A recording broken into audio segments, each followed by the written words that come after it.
Bueno, súper importante este tema. Un grupo de científicos chilenos busca herramientas para diagnosticar el Alzheimer y hay un elemento novedoso en todo esto. Claro, es el vínculo que podría tener con el fútbol. Una interesante investigación que vamos a analizar en nuestro mirador con el científico Waldo Zerpa del Centro de Envejecimiento y Regeneración de la Universidad Católica Care UC. Muchísimas gracias por acompañarnos. Waldo, ¿hay hasta ahora algún vínculo comprobado entre el fútbol y el Alzheimer o es justamente la sospecha que tienen que determinar a través de esta investigación? Hola Andrea, hola José. Hola.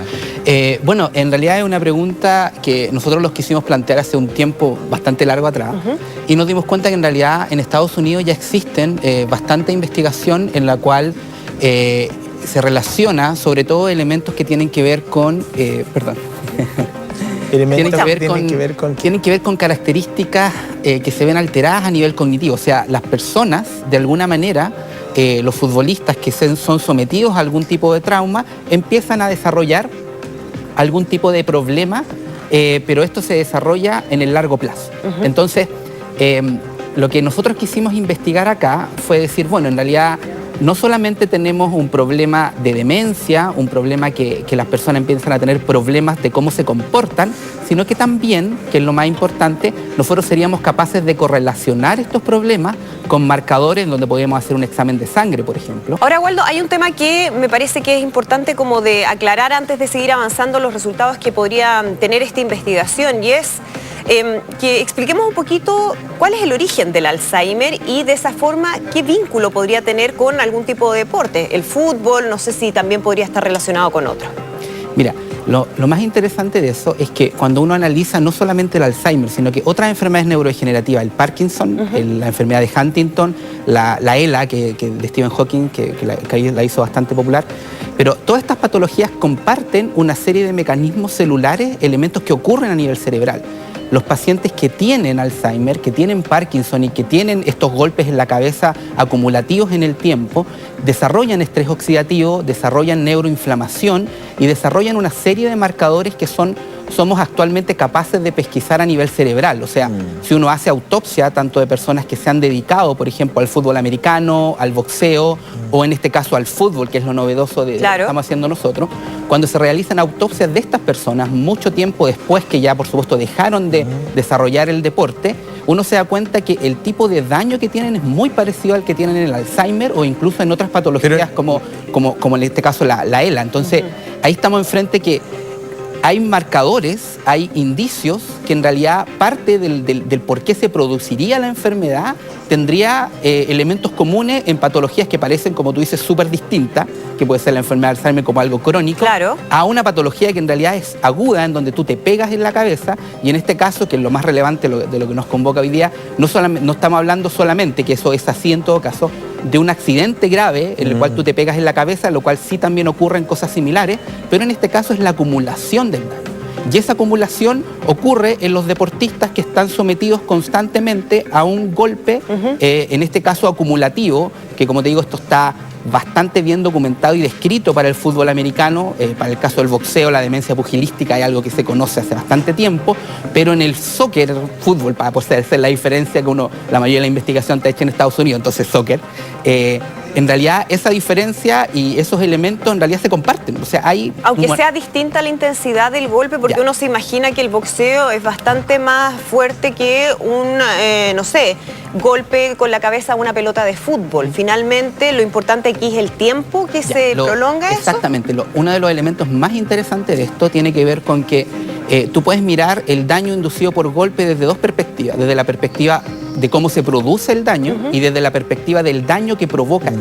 Entonces, esas dos perspectivas van desde que tú tienes, por ejemplo, un daño muy fuerte, en el te pegas un accidente, tienes probablemente pérdida, incluso una operación que incluye eso, y después tienes otra forma de adquirir el daño que va a ir por el lado de acumular daño durante mucho tiempo con golpes que pueden ser suaves, que en realidad no necesariamente implican pérdida de conciencia, sino que hay una acumulación en el tiempo.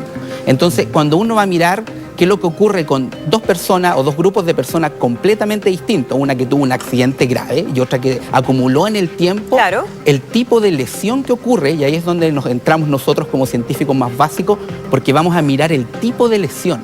Y ese tipo de lesión es muy parecida. Y de nuevo, para introducir los elementos que podemos discutir, ese tipo de lesión se relaciona con estrés oxidativo y con neuroinflamación. ¿Qué significa eso en términos, digamos, reales, el estrés oxidativo? En términos generales, mira, al final es como un poco poético que uno está constantemente muriendo. Entonces, al final, eso significa que a la medida que nosotros respiramos, de alguna manera estamos produciendo estos radicales libres que hacen que nuestro cuerpo envejezca. Nosotros estamos de alguna manera condenados, nuestro cuerpo va a ser incapaz de vivir con toda la ciencia que pongamos, no va a vivir más de 130 años, porque nuestro metabolismo va a ir deteriorando la célula, porque la célula respira, esa célula respira, gasta energía, esa energía produce estos radicales libres, producto de la respiración, o sea, tendríamos que dejar de respirar para producir estas especies radicalares de oxígeno. Pero ¿qué es el estrés oxidativo? El estrés oxidativo es cuando este tipo de elementos se descontrola.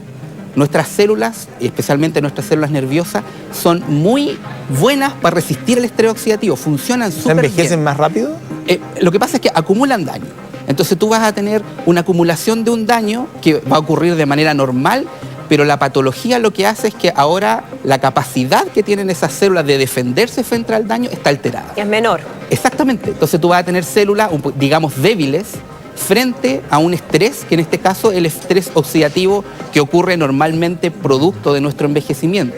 Pero en este caso las patologías tanto crónicas como el Alzheimer o el Parkinson, entre otras, como también en este caso el trauma inducido por golpe, lo que genera es que este estrés oxidativo sea muchísimo mayor y nuestro sistema, nuestras neuronas en este caso, pasa en todo el cuerpo, pero en este caso lo que a nosotros nos interesa, nuestras neuronas, son incapaces de defenderse de este daño oxidativo y ahí se produce el concepto de estrés oxidativo, en donde las neuronas ya no se pueden defender o las células en general ya no se pueden defender y por lo tanto empieza una serie de elementos que empiezan con el deterioro de la función y finalmente terminan en la muerte de esas células, que es lo que ocurre en todas estas patologías. Ahora, en el caso de este tipo de deporte, ¿qué otros factores influyen para que una persona pueda finalmente tener un problema de degeneración de estas características? Lo pregunto porque hay mucha gente que puede decir, bueno, yo he jugado toda la vida a la pelota, siempre fui bueno para pegarle cabezazo y nunca he tenido ningún problema. Porque una persona sí puede desarrollar ese problema y otra persona que quizás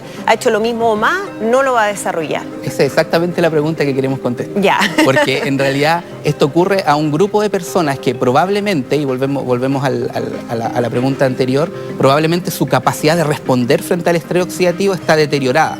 Y ese deterioro, y ahí es donde las cosas se empiezan a mezclar, pero son especialmente relevantes, donde la alimentación influye, la capacidad el ejercicio que uno hace, o sea, no estamos hablando solamente de estos son deportistas que hacen mucho ejercicio, pero el ejercicio no solamente hay que mirarlo de la perspectiva competitiva, sino que tiene que ver con un tema de una vida saludable, porque obviamente va a ser mucho más saludable salir a correr todos los días que matarte frente a algún tipo de deporte que incluso te puede producir una lesión. Entonces son elementos distintos que tienen que ver con la vida sana, por un lado, elementos que pueden de alguna manera hacer que tu cuerpo responda de mucha mejor manera a un posible daño que se va a producir después. Y desde luego, donde no lo podemos dejar de decir porque es cierto, el factor genético. O sea, hay factores genéticos que de alguna manera van a generar que ciertas personas van a desarrollar estas patologías y otras personas... Ahora, cambio en los códigos de los juegos, porque no vamos a dejar de jugar, digamos. Bueno, de hecho, en Estados Unidos ya existen cambios. Por ejemplo, los chicos que tienen menos de 10 años ya no los dejan practicar golpeando la pelota con la cabeza. Entre los 11 y los 14 años tienen una cierta cantidad de entrenamiento golpeando con la cabeza.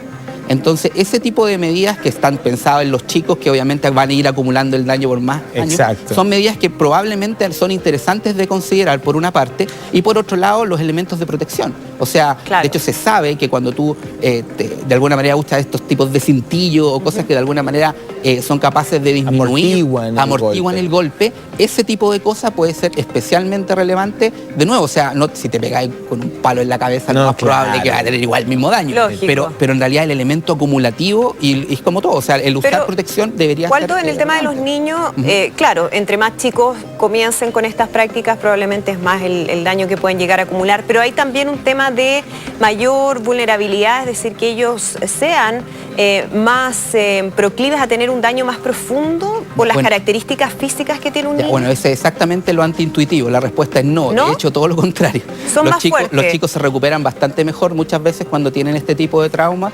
porque sus células de alguna manera están todavía en una etapa en que están creciendo, entonces son capaces de responder de mejor manera a este Perfecto. tipo de trauma. Pero en realidad aquí el elemento importante no tiene que ir con el daño mismo, sino que tiene que ir con la acumulación del daño. Y desde es como echarse bloqueador. Claro, es progresivo. Lógico. Exactamente. Ese es el tipo el mensaje que nosotros queremos dejar y que en realidad eso es especialmente relevante. No solamente el accidente o el golpe mismo, sino que la acumulación del daño que se produce ¿Y durante qué otras digamos, disfunciones neurológicas podría causar la práctica de este tipo de deportes, digamos? Me imagino que va acompañado el estudio no solamente del Alzheimer, sino que otro tipo de daños neurológicos que son muy complejos. Sí, mira, en realidad uno de los elementos que es súper importante decir es que en realidad el diagnóstico del Alzheimer a una persona viva es muy complejo, es prácticamente, uno puede decir que no existe. El diagnóstico en realidad del Alzheimer es cuando la persona ya se murió y hay una autopsia y se ve realmente el cerebro que tuvo Alzheimer. Por ahora en realidad lo que hay es un diagnóstico que va de acuerdo a cómo la persona se comporta, cuáles son las capacidades que ha perdido durante el tiempo y en realidad... ¿Y las imágenes, perdón, no dan ahí también una señal? Sí, te dan una señal, te dan una deterioro? ayuda, sí, Ya. absolutamente de acuerdo. Pero no es concluyente. Pero no es concluyente. Entonces, Perfecto. en realidad lo que nosotros estamos enfrentando actualmente es que en realidad no tenemos un diagnóstico completamente acabado del Alzheimer, por un lado. Entonces, volviendo a tu pregunta, en realidad lo que estamos buscando nosotros en el estudio son demencia, porque en realidad eso es lo que vamos a mirar. Vamos general. A mirar general, vamos a poder mirar qué es lo que ocurre con pérdida de capacidades cognitivas, capacidad de aprendizaje, capacidad de relación. Eso es por un lado de la parte psicológica y nos vamos a apoyar también con neuroimágenes que vamos a poder tener algunos marcadores específicos para algunas patologías, pero que también, específicos entre comillas, o sea, pero que también pueden marcar para otro tipo de daño. Y por supuesto la idea es eso, es complementarlo con algún tipo de análisis que se puede hacer mucho más simple, que nosotros le llamamos el análisis bioquímico, que es básicamente cuando tú haces el perfil bioquímico, Claro. que es básicamente un análisis de sangre en el cual nosotros vamos a poder decir, ¿sabes qué? Este grupo de riesgo tiene todas estas cosas a nivel sanguíneo elevada, tiene estas imágenes deterioradas y además tiene esta capacidad cognitiva deteriorada. Y al final del estudio nosotros pensamos, ojalá, esa es nuestra hipótesis, que en realidad existen elementos que uno podría tener una muy buena correlación y probablemente hacer un diagnóstico mucho más acabado. O sea, a mí me gustaría que si yo voy a ser un deportista profesional y tengo pocos años y me dijeran, ¿sabes qué? En realidad tus marcadores oxidativos están súper altos y te tenéis que cuidar. Nosotros, si nosotros logramos ese tipo de cosas con nuestro estudio, yo creo que en Es un realidad avance es el tremendo. elemento Claro. más importante. Waldo, muchísimas gracias por conversar con nosotros. Que Estés estén bien. muy bien. Perfecto, muchas gracias a ustedes. Bien, pues muchísimas gracias. Vamos a una pausa y estamos de vuelta con nuestro Zoom para hablar de las grabaciones.